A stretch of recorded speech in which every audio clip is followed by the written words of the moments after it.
What a way to start the session. Hi, I'm Philip Blumel. Welcome to No Uncertain Terms, the official podcast of the Term Limits Movement for the week of January 11th, 2021. Your sanctuary from partisan politics. At the state level, the Term Limits Convention bills are being introduced, with 2 more states boasting filings this last week. We are out of the gate. At the U.S. Capitol, however, chaos reigns, and our team is doing their best to navigate it. Let's take a closer look with U.S. Term Limits Executive Director Nick Tomboulides. Hey, Nick. Hello.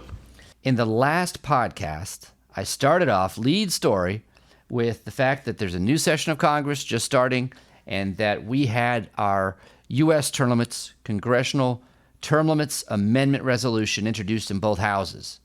But that didn't happen, did it? No, it didn't. You were half right. It was introduced in the U.S. House as HJR 12 by Ralph Norman, but the Senate bill number, resolution number, is postponed until January 21st. Now, was this because of all the chaos last week in Washington, D.C.? I think that's playing a part of it. If not the chaos, then at least the election-related uncertainty that caused the chaos. Okay. There's just not a lot of bandwidth right now for members of the Senate to consider things other than election stuff. So they are putting all resolutions on the back burner until January 21st, at which time we will have the resolution number. Okay, there's no concern about this, though. This is going to happen. No, it is definitely happening. We're 100% certain it's going to happen. It's just gotten delayed by a few weeks. All right, fair enough. I know that the trouble in the Capitol has caused us other difficulties, though. It's a couple of people from our team. I know you know Shanna and Les Chambly. They've been in the Capitol. They've been setting up appointments with new congressmen who have signed the pledge. And they had like 28 appointments set up, and they're looking forward to it. But then the day that they're supposed to show up and start having these meetings, all hell breaks loose. Yeah, and this has been, like you said, in the planning stages for a very long time. We've got the 73 House members on the pledge. We've got 17 senators. And you didn't think about it watching what we saw on TV. It was tragic, but it did have a very sad and direct effect on term limits. We had sent this delegation, the Les Shanna delegation, to D.C., not to have any involvement whatsoever with any presidential stuff, but to meet with the pledge signer Congress members from both sides of the aisle who have committed to co-sponsor the U.S. Term Limits Amendment. Because if we don't get to them, the swamp might get to them first. We need to act quickly every 2 years when Congress reconvenes. But as a result of what happened, our team was unable to accomplish its goals. Their meetings were canceled. Congress members had to either barricade themselves in the building or be sent home. And so, it's senseless, destructive behavior. It helps nobody. Actually has hindered the work that many good groups are doing, including ours, to make the country a better place. Hopefully, Shanna and Les will be successful in rescheduling the meetings they missed out on, getting everything back on track. I know they have done a good job meeting up with the small number of congressmen who are still there and available. Right. I talked to Shanna today about this, and you're right. They are rescheduling most of these. But right now, they can't even go into the office buildings. There's 3 House office buildings, and they're all shut down, no visitors. But they've been calling up the offices and asking them if the Congress member would come down to the street and have the meeting on the street in front of the House office buildings. And in front of all the chaos that's going on outside the Capitol. Oh, yeah. Hecklers, people shouting profanities. Most of them are afraid to do it. And they're constructing new barriers around Congress now every day that make it even harder for people to get in touch with them. They have their hands full. But I want to tell you, 3 congressmen so far have come out of the building, come down to the street, chatted with our folks, took care of business. And these folks are Representative Barry Moore in Alabama, Representative Don Bacon from Nebraska, and Representative Madison Cawthorn of North Carolina. A definite tip of the cap to those 3. Madison Cawthorn, I have spoken with him and his team, and they are very passionate about term limits. I mean, he's one of the youngest members of Congress. He might be the youngest member of Congress right now. I think he's only 25 years old. He is. He won an upset race in a Republican primary in North Carolina. He beat the establishment.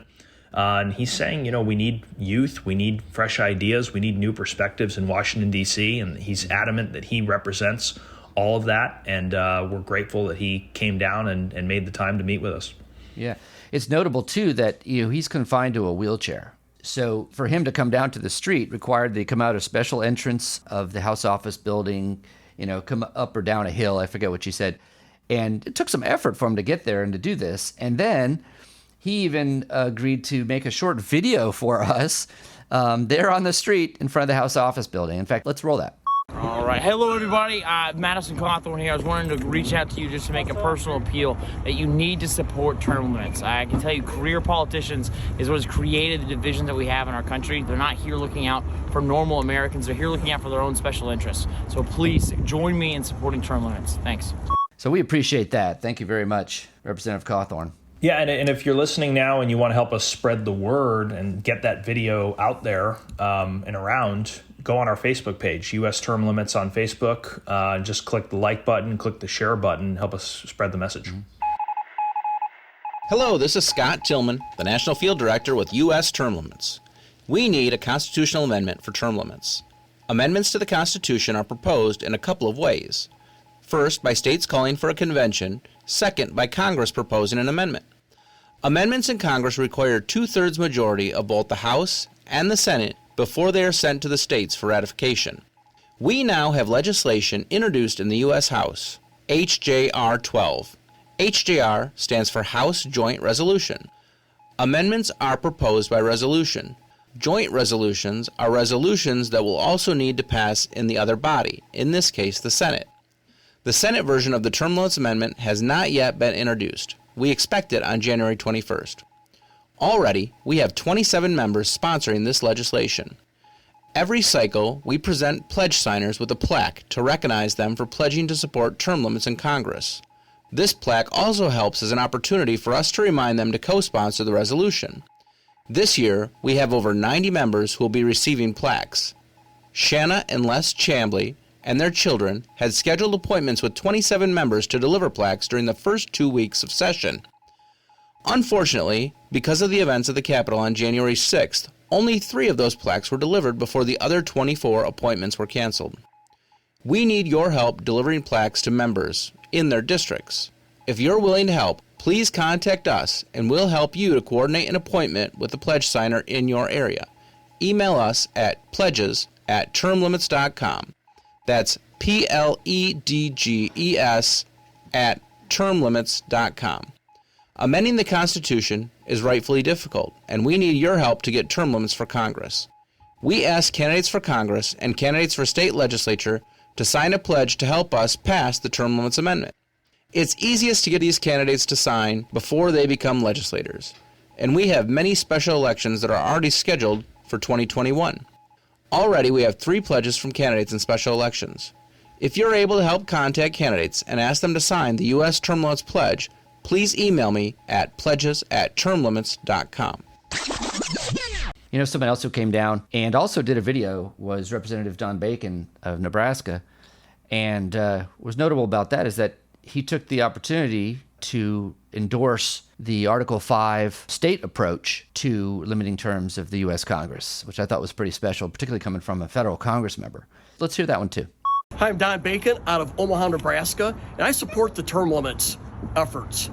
We need politicians who are not politicians, but are military generals, farmers, teachers, doctors, and I think term limits gets us to where we have the people's house filled with real people, right? It's not career politicians. So I support the efforts for a single topic amendment convention that helps deliver that. And so I really appreciate the time, and I appreciate the term limits team for working so hard on this. Thank you. Thank you, Don.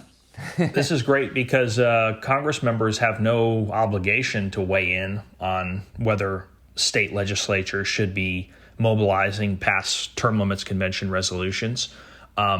But when they do, it has a huge impact. Every member of Congress is an influencer within their state, within the political class of their state. And in Nebraska, I think having this endorsement will help us on the margins. It'll make it more likely that the Term Limits Convention goes through their unicameral legislature. So that's awesome to hear. You can be sure that our folks will be showing this video right here to members of the legislature there in Nebraska. So, yeah, it's super. We have good news this week, too. I mean, the Capitol is a mess, but in the state capitals, things are looking up for us, right? State capitals are looking good. We're getting filed as fast as we can in as many states as we can. This week, Aaron Duquette, a superhero of term limits, came through once again with 2 new filings. We've been pre-filed in the state of Kentucky by Representative Matt Lockett, and we have been filed in Tennessee by Representative Chris Todd. So we're seeing action in both of those states right now, and both of those states have some history with term limits and some notable personalities in each one of those who support it. So this is our 3rd state where it's been introduced so far in 2021. That's correct. Well, that's great. Now, we don't have a lot of experience with Kentucky on this issue, do we? This is new territory, and then in Tennessee, we have laid quite a bit of groundwork. So let's talk about both those. Let's start with Kentucky. This is our first foray into that capital, isn't it? It is, and there has not been a lot of progress for other Article 5 convention resolutions out in Kentucky. You know, there's a strong contingent of these radical people who try to get up there and spread misinformation every session to try to knock those bills down.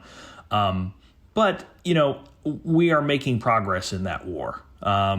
Getting filed this early by a great sponsor is the first step toward being successful. It's something that we haven't done before in Kentucky. And like we said, term limits, even though it doesn't have quite the history in Kentucky, it's still been on everyone's minds because you've got Mitch McConnell, the career politician's former Senate Majority Leader, Kentucky. He's the 800-pound elephant in the room. Their other senator is Rand Paul, who's been as outspoken as anyone about the need for congressional term limits. You have this really weird situation where one senator loves term limits and the other one hates it. And both vocal about it. Yeah, and then you've got a new Democratic governor in Kentucky who has supported term limits in the past. So it's a very interesting dynamic. I think the tide is starting to turn there.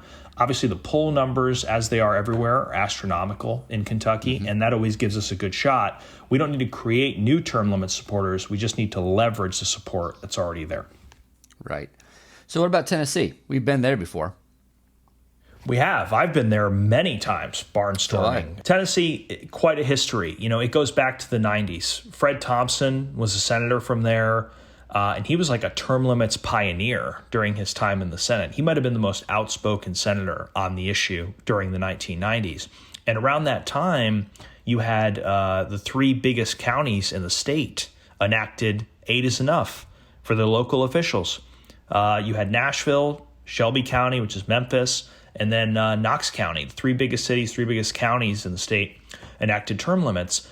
And since that time, the Nashville Council, which is consolidated government, city and the county are the same thing, they have tried 7 times to repeal term limits. And the voters have shot them down every single time at the ballot box, most recently in 2018.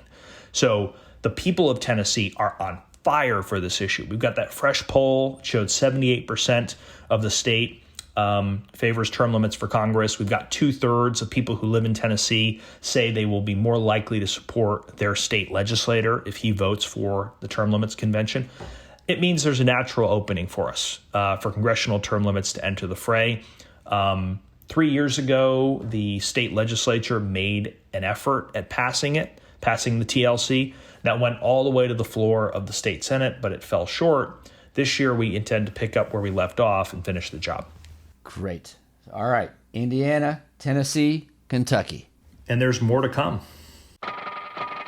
This is a public service announcement. Christina King is a student at Winnetonka High School near Kansas City, Missouri, where she's been active in the debate club. For one of her projects, she played the role of a U.S. Congressmember and made the case for, quote, a bill establishing congressional term limits. The video was posted last November and can be found on YouTube. Way to go, Christina. Hello, my name is Christina King. I go to Winnetonka High School, and I am in Congress. The bill that I will be talking about today is a bill to establish congressional term limits. Polls show the majority of men, women, blacks, whites, Republicans, Democrats, and independents all favor term limits, typically by 60% or better. So the real question is, why don't we have any?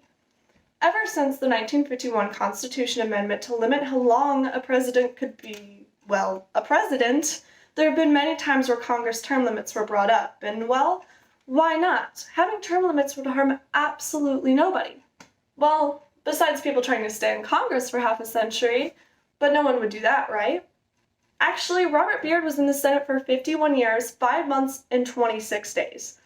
In that amount of time, think about how many people could have been in and out of Congress, bringing new ideas, new thoughts, and new perspectives to the table.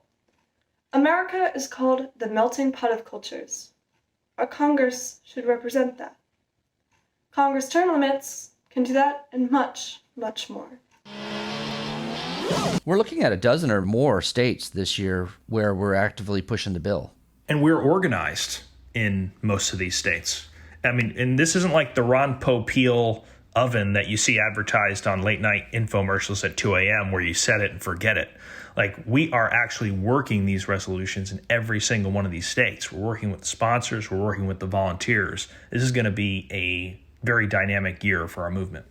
You mentioned Aaron Duquette earlier. He's doing something special for Term Limits Day, which, by the way, is February 27th. This year for Term Limits Day, he's launching the first annual essay contest, which is reaching out to primarily high school students and asking them to write an essay on the issue of presidential term limits. Very interesting program. I know that you've talked to him about it, Nick, and you probably have more detail on it than me, but I was impressed by looking over his notes here and what he's sending out. You know, first of all, just the title. There's so much in a title. It's the Earl E. Michener Term Limits Essay Contest. Mm-hmm. Now, what's the significance of that? Earl Michener was the congressman who originally introduced the constitutional amendment, which would go on to become presidential term limits. He is the guy who lit the spark in the 1940s to get that amendment passed with 2/3 vote in Congress, and then eventually it was ratified by 3/4 of the states. Most people don't probably know that. I mean, I've never heard that before, but it's incredible to study the history of how term limits began, how the modern term limits movement began in America. And what this essay contest will be is a chance for youth to participate in term limits. In my experience, you'll usually find more knowledge of term limits in the Constitution in any middle school civics class than in the entire United States Capitol. We get letters and emails all the time from students. They want to learn more about term limits, or they're doing a class project on it. They want to interview you or me. So this is something being done for them. And it will start January 25th and 26th. Aaron has a teaching background, a history teacher. And he's going to be doing a 30-minute Zoom meeting on the history of term limits. It's going to be open to middle and high school students, teachers, and their classes. And then after that, they'll be invited to write an essay answering a specific question about term limits. I see that. What are the main causes which compelled Congress to propose and the states to ratify the 22nd Amendment establishing term limits on the presidency? Oh, I see. So it's really not write us a editorial on term limits. They're really asking for them to dig into history and understand why it was passed and the arguments made at that time. It's an interesting approach. Yeah, and the topic of presidential term limits, it's so illuminating because most of the problems that catalyzed presidential term limits, they're problems we still have today with Congress. So it will be educational, it will be nonpartisan, and if your essay happens to win the contest, you win a prize. All the participants are going to receive something from U.S. term limits, at least a hat or a T-shirt or something like that. That's exciting. Of course, we'll read the winning essay on this podcast for sure, and probably also post it on YouTube for everyone as well. Yeah, we don't believe in participation trophies here, but we do have participation shirts. That's right. Yes. So you'll get something for participating, but really you're just getting an education on a terrific issue. Well, I think we might be educated too by some of these because they're digging into some history that we sort of take for granted. You know, we use that as our starting mark for this movement. But first of all, I'd never heard the name Earl C. Michener prior to reading the name of this essay contest, to my recollection at least. So I think those of us at U.S. Term Limits are going to learn a lot about this history as well. Absolutely. And if people want to get involved, they can go to, again, termlimits.com/essay contest.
Thanks for joining us for another weekly episode of No Uncertain Terms.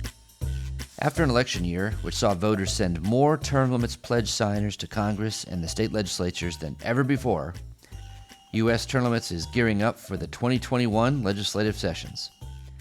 As a No Uncertain Terms listener, you are a member of the inner circle of the Term Limits movement. What can you do to help in 2021?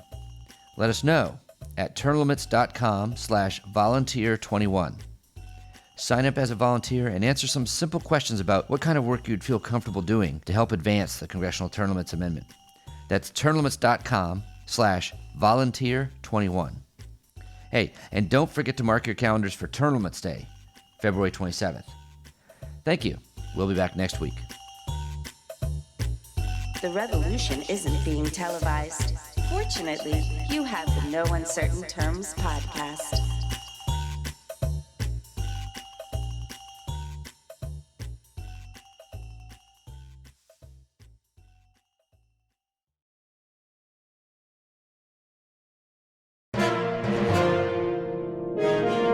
USTL.